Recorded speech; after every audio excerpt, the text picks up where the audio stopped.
நிலையா ஆட்சியில் இருக்கக்கூடாது அப்படிங்கிறதுக்காகவே ஜார்ஜ் சொரோஸ் உள்ளிட்ட பல முக்கிய புள்ளிகள் கோடிக்கணக்கில் பணம் ஃபண்டிங் கொடுத்து செயற்கையான போராட்டங்களை செஞ்சு பல நாடுகளை உருக்குலைச்சிட்டு வராங்க. அதே யுக்தியை தான் கடந்த சில ஆண்டுகளா இந்தியா மேல ஏவப்பட்டு பல்வேறு முயற்சிகள் செய்யப்பட்டது. இங்க உள்ள பாஜக அரசு வெளிநாட்டு ஃபண்டிங்ல நடந்த ஒரு போராட்டத்தையும் செயலிழக்க செஞ்சிட்டாங்க.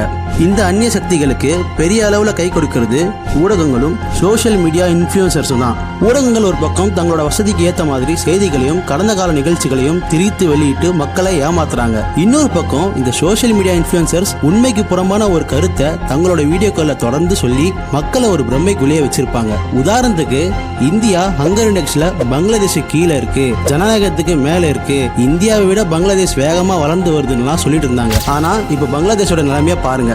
இதுல இருந்தே உங்களுக்கு தெரிஞ்சிருக்கும் இந்தியா மேல ஒரு சைபர் வார் நடத்திட்டு வராங்க. அதுக்கு உள்நாட்டுக்குள்ளேயே பல எட்டப்பட்ட